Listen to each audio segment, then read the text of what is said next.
माझ्या बायकोने टेरेसवर एका रूममध्ये क्लिनिक बनवले होते. ती तिथे वांझ महिलांवर उपचार करायची.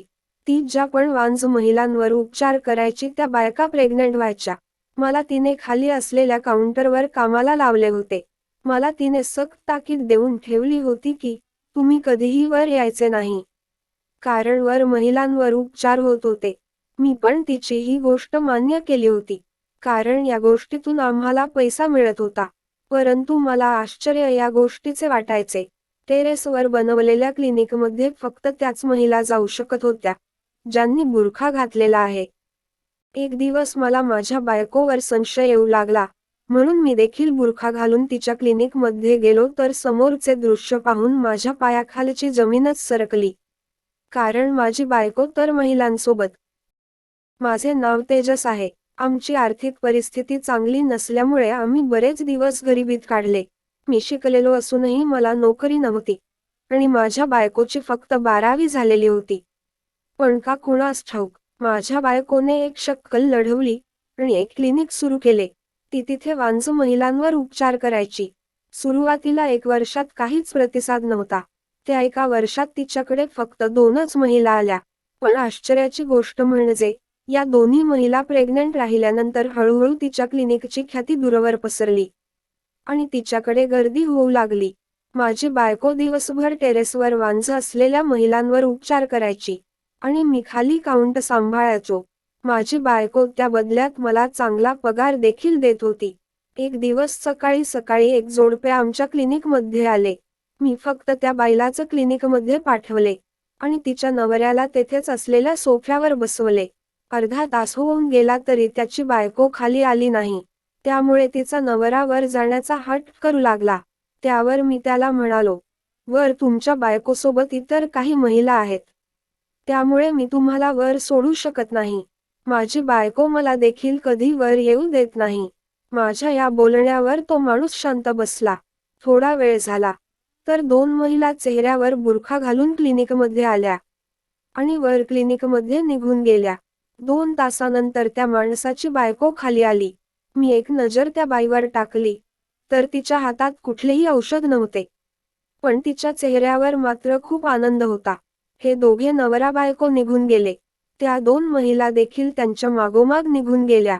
आणि काही वेळानंतर माझी बायको मीरा देखील क्लिनिकमधून बाहेर आली.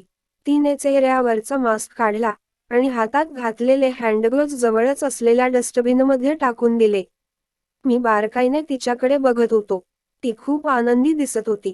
शेवटी मी मनाशी ठरवून तिला एक प्रश्न विचारला, मीरा, तू एवढी शिकलेली नसूनही वांझ महिलांवर उपचार कशी काय करतेस?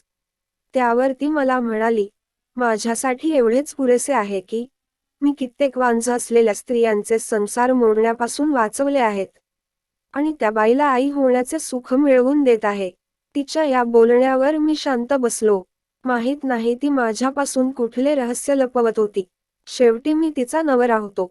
निदान तिने तरी मला ह्या सर्व गोष्टी सांगायला हव्या होत्या.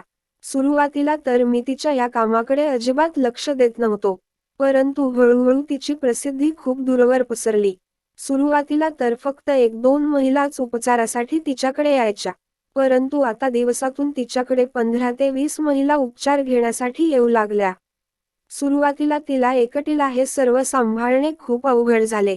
त्यामुळे तिला मदत व्हावी म्हणून तिने तिथेच खाली एक काउंटर सुरू केले. त्या काउंटरवर बसून मी त्या वांझ असलेल्या महिलांचे ब्लड सॅम्पल घ्यायचो. त्यांचा हा उपचार जवळजवळ 3 ते 4 तास चालायचा. मी तिला प्रत्येक वेळी विचारायचो, तू नेमके महिलांवर काय उपचार करतेस? ती प्रत्येक वेळी हसून माझी गोष्ट टाळायची. मीराचे क्लिनिक माझ्यासाठी अशी जागा होती, जिथे मला जाण्यास पूर्णपणे बंदी होती. मला एक गोष्ट समजत नव्हती. पेशंटच्या हजेरीत मी तिथे जाऊ शकत नाही. परंतु पेशंट नसतानाही मला तिथे जाण्यास सक्त मनाई होती.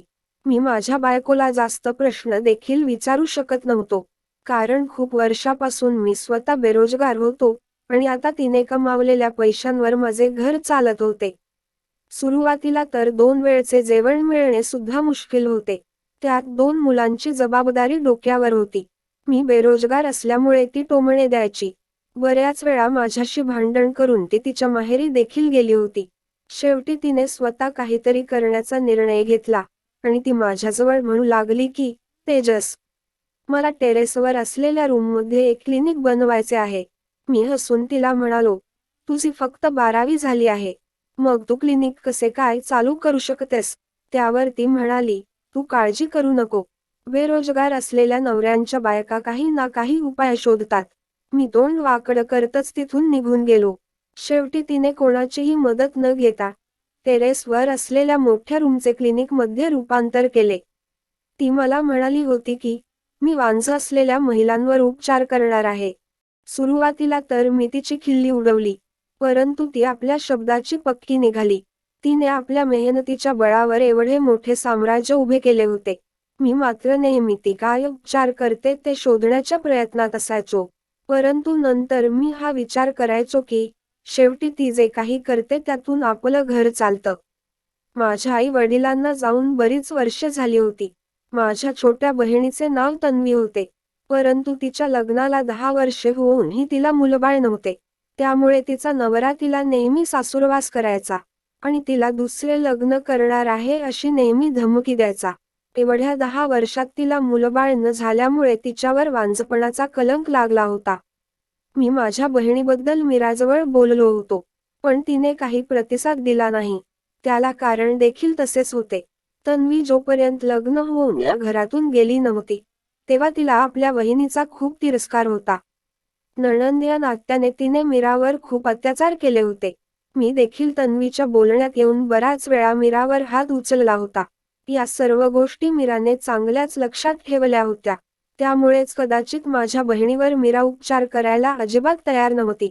मीराचे क्लिनिक खूप चांगले चालू होते. आमच्याजवळ बऱ्यापैकी पैसा येत होता. सगळं व्यवस्थित चालू होतं. परंतु कधी-कधी मला रात्र हा विचार करून झोप येत नसायची की, ही नेमके करते काय? एक दिवस एक माणूस माझ्याकडे आला. मी त्याला तेथेच सोफ्यावर बसवले आणि त्याच्या बायकोला वर पाठवून दिले. आता अर्धा तासच झाला होता. तेच 2 बायका बुरखा घालून आल्या.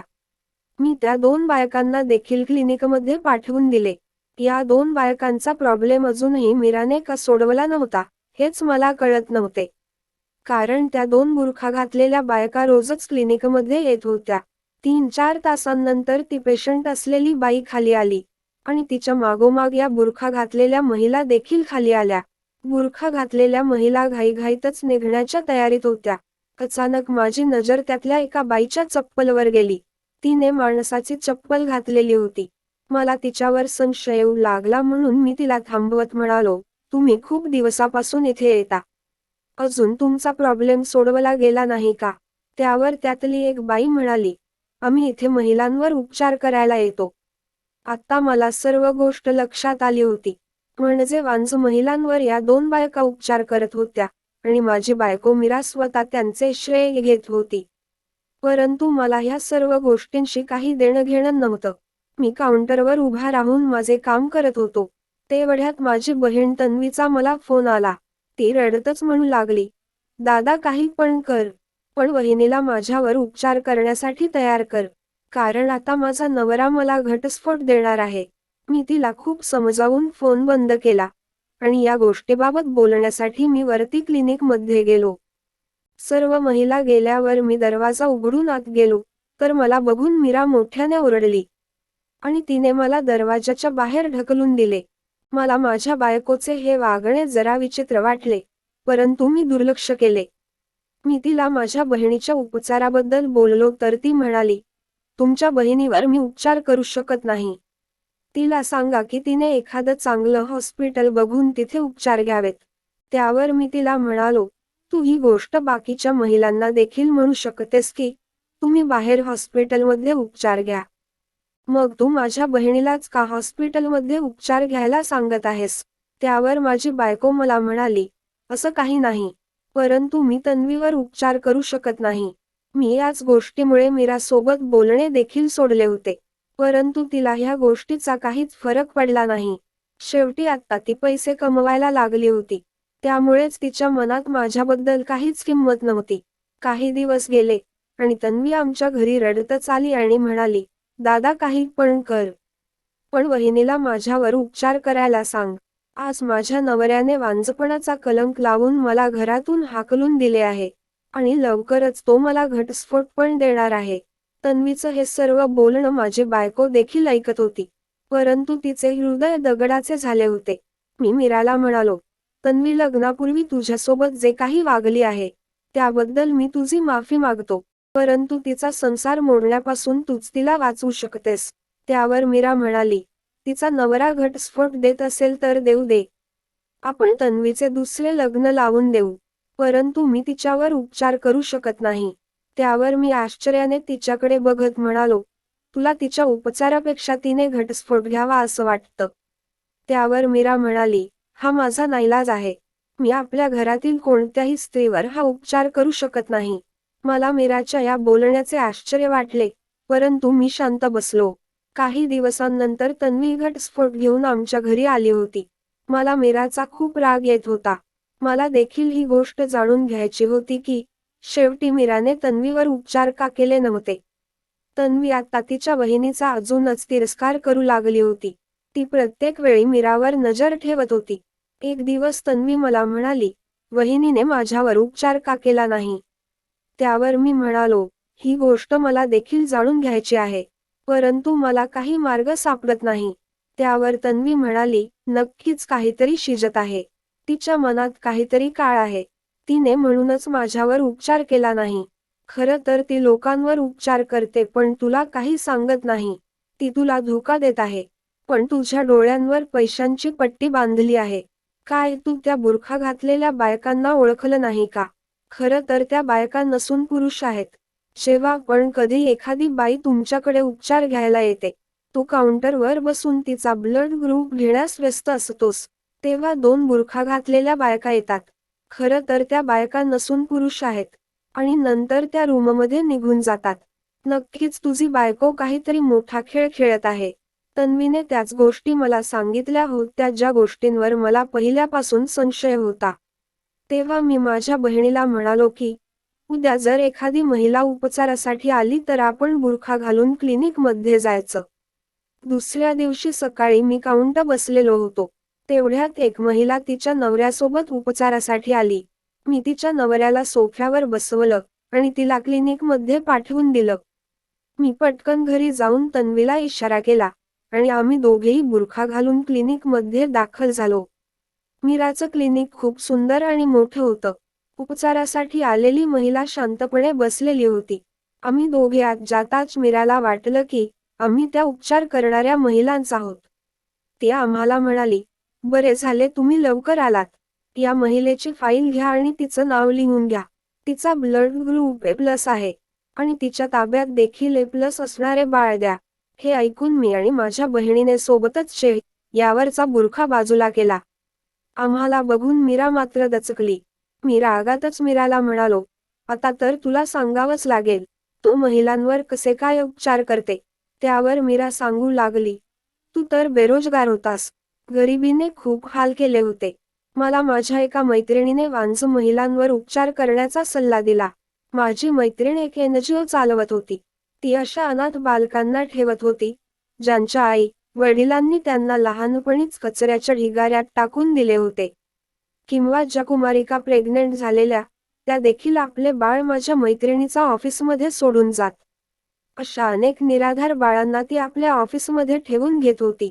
माझ्या मैत्रिणीने सांगितले होते की आपल्या समाजात एखाद्या स्त्रीला बाळ झाले नाही तर एखादे बाळ दत्तक घेण्याऐवजी दुसरे लग्न करण्यावर भर दिला जातो. अशामुळे बऱ्याच लोकांचे संसार उद्ध्वस्त होतात.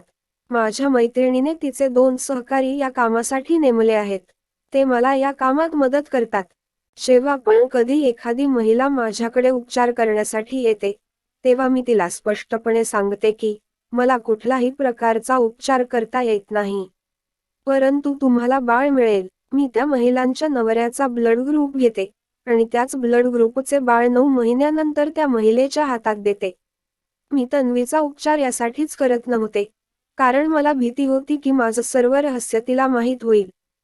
त्यावर तन्वी म्हणाली, जर तुम्ही माझ्यासाठी काही केलं असतं, तर मी तुमच्या या कामात तुम्हाला नक्की साथ दिली असती. घटस्फोट घेऊन मी इथे आले नसते. कारण तुमचं हे काम समाजासाठी खूप चांगले आहे. तुमच्या या कामात ज्यांना बाळ नाही त्यांना बाळ मिळत होते आणि ज्यांना आई वडील नाही त्यांना आई वडील मिळत होते आणि अशा प्रकारे हजारो स्त्रियांचा संसार उद्ध्वस्त होण्यापासून वाचत होता. हे ऐकून मीरा तन्वीच्या गळ्यात होऊन रडू लागली आणि माझ्या डोळ्यात देखील पाणी आले होते. आजही आपल्या समाजात ज्या स्त्रियांना बाळ होत नाही त्यांना योग्य वागणूक दिली जात नाही. खरं तर बाळ न होणे यात दोष फक्त स्त्रीचा नसतो, पण तिला जबाबदार धरले जाते. अनाथ मुलांना दत्तक घेऊन त्यांचा सांभाळ करण्यात काहीच गैर नाही, याचा विचार देखील केला पाहिजे. मित्रांनो, तुम्हाला ही कथा कशी वाटली? कमेंट बॉक्समध्ये जरूर सांगा. कथेला लाईक, शेअर आणि चॅनलवर नवीन असाल तर सबस्क्राईब करायला विसरू नका. धन्यवाद.